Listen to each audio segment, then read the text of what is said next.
ಕಾಡಿನಲ್ಲಿ ಒಂದು ಸೊಪ್ಪು ಸಿಗ್ತದೆ. ಅದು ಕಾಡಿನಲ್ಲಿ ಅಲ್ಲ, ಈಗ ಹೊಳೆ ಬದಿಯಲ್ಲಿ ಕೂಡ ಹೊಳೆ ಬದಿಯಲ್ಲಿ ತಾಗಿ ಏನೋ ಆಗಿದೆ.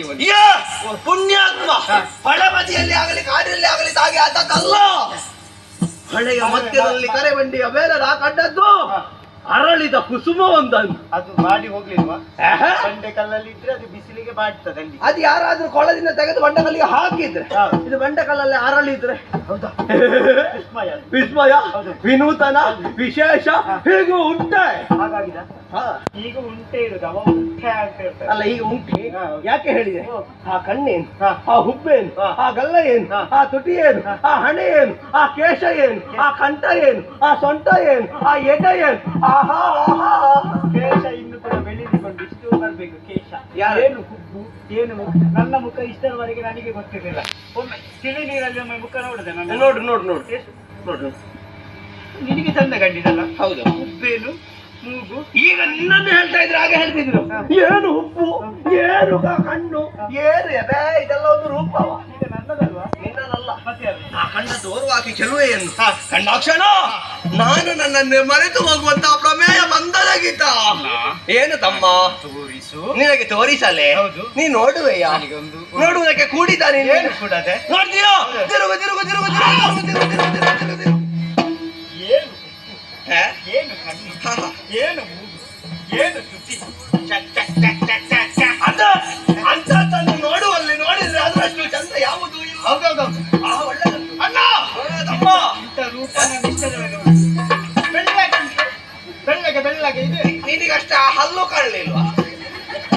ಅಲ್ಲಲ್ಲ, ಅದು ಮೂತಿ ಅಲ್ವೇನಾ? ಮುಖ ಹಂಸ ಅಲ್ವಾ? ಹಂಸ ಅಲ್ವಾ? ಹಂಸವ ಅದಲ್ಲ. ನೀನ್ ನೋಡಿದ್ದು ತಿರುಗಿದ್ದು ಹೆಚ್ಚಾಯಿತು. ಈ ಕಡೆಗೆ ದೃಷ್ಟಿ ಇರಿದು ಸರಿಯಾಗಿ ನೋಡು.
ಇರುವೆ ಕಚ್ಚಿದ ಹೇಗೆ? ಇರುವೆ ಅಲ್ವಾ? ಮತ್ತೆ ಉಲ್ಲಾಸ. ಉಲ್ಲಾಸ. ಹೌದು. ಉಲ್ಲಾಸದಲ್ಲಿ ಹೀಗೆಲ್ಲ ಆಗ್ತದ?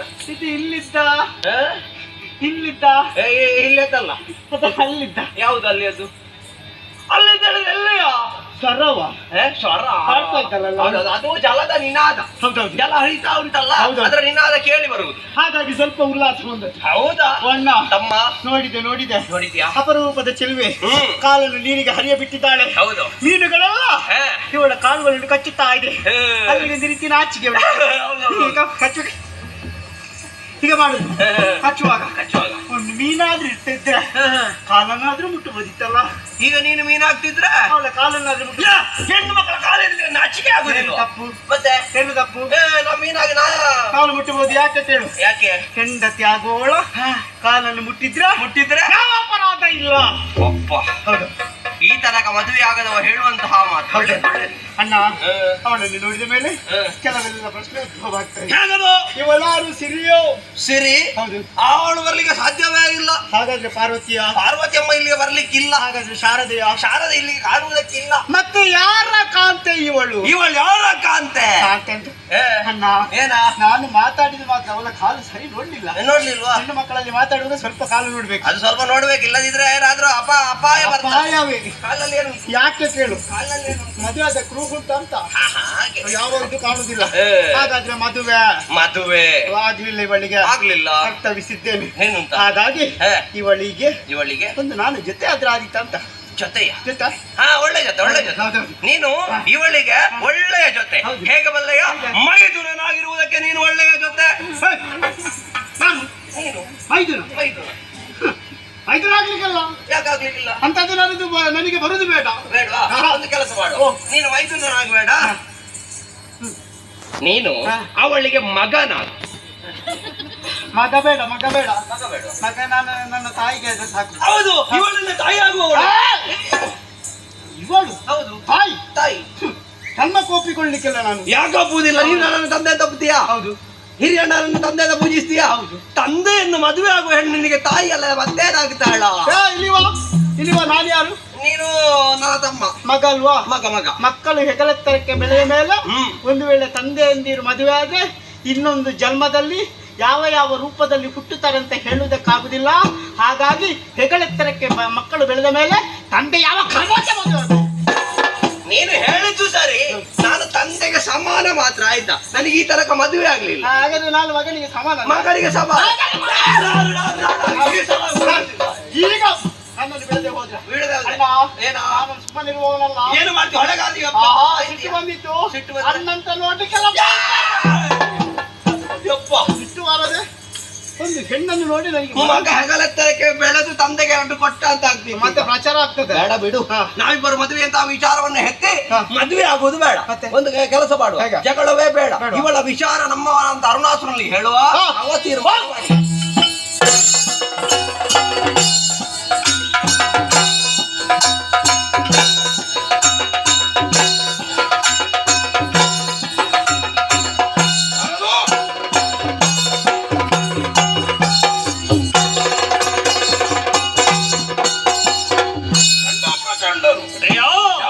ನಡಿಗೆಲ್ಲ ಗುಡ್ಡ ಕೊಡನೆ ಬೇದರು ನುಡಿಯಲೇ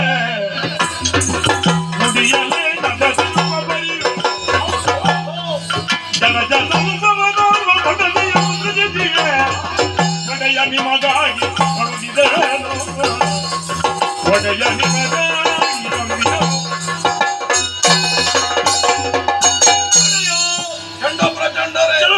ಹೊಂದಿಸಿಕೊಂಡಿದ್ದೇವೆ. ನಿಮ್ಮ ಅಜ್ಜಿಯಂತೆ ತಿರುಗಾಟವನ್ನು ಕೈಗೊಂಡವರು ನಾವು. ತಿರುಗಾಟ ಮಾಡಿ ಒಂದು ರೀತಿಯ ಜಾಡ್ಯ. ಅದ್ಯಾಕದು? ಯಾಕೆ ಅಂತ ಗೊತ್ತಾಗ್ಲಿಲ್ಲ. ಬೇರೇನಾದ್ರೂ ಮಾಡ್ಬೇಕಿತ್ತು. ವಿಶೇಷವನ್ನು ನೋಡುವ ಅಂತ ಹೇಳಿ ತಿರುಗಾಟದಲ್ಲಿ ಬೇರೇನಾದ್ರೂ ಮಾಡಿದ್ರೆ ಮನಸ್ಸಿಗೆ ಸ್ವಲ್ಪ ಬಂದ ಜಾಡ್ಯ ಪರಿಹಾರ. ಅದಕ್ಕೆ ಅಂತ ಬೇರೆ ಕಡೆಗೆ ಹೋಯ್ತು. ಈ ಸಲ ಜಾಗ ಬದಲಿಸುವ ಅಂತ ಹೇಗೆ ನಂದಿನಿ ತೀರದಲ್ಲಿ ಒಂದು ವಿಹಾರ.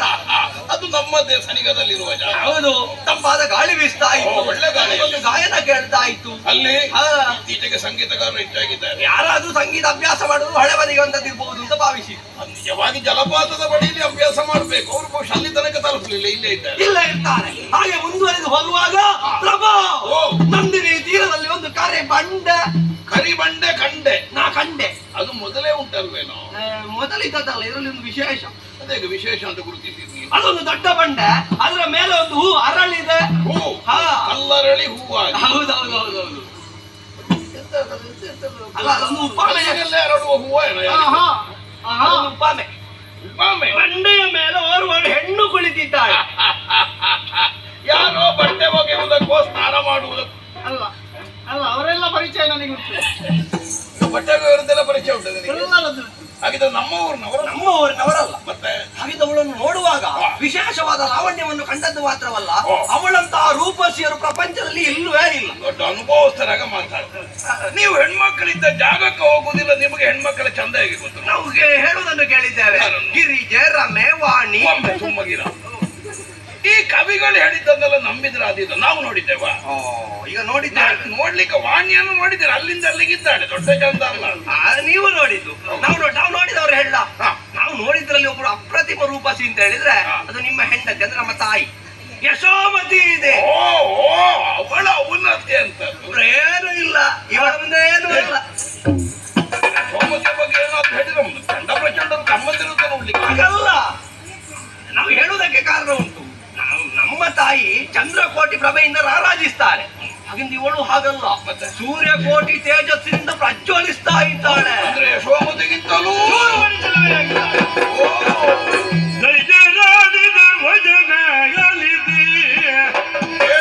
ಕೇಳಿದೆ ಜಲಗದಿಗೆ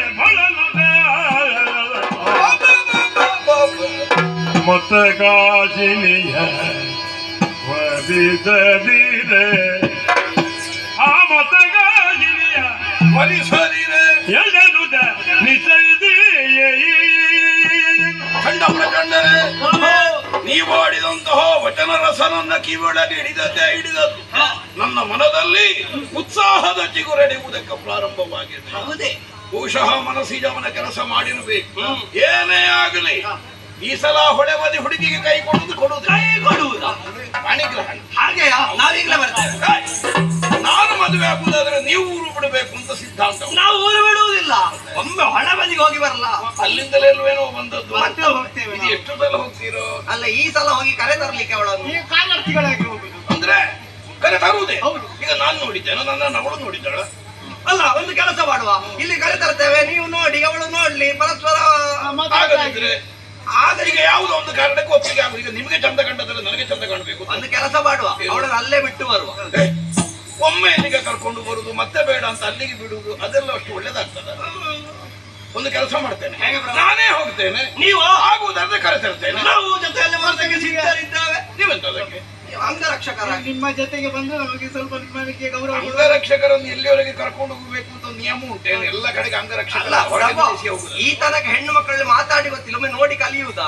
ಅಲ್ಲ, ಅದನ್ನೆಲ್ಲ ಕಲಿತು ಬರುವುದಲ್ಲ, ತನ್ನಷ್ಟಕ್ಕೆ ಬರ್ತದೆ. ಹೌದಾ? ಒಳಗೆ ತಗೊಳ್ಳೆ.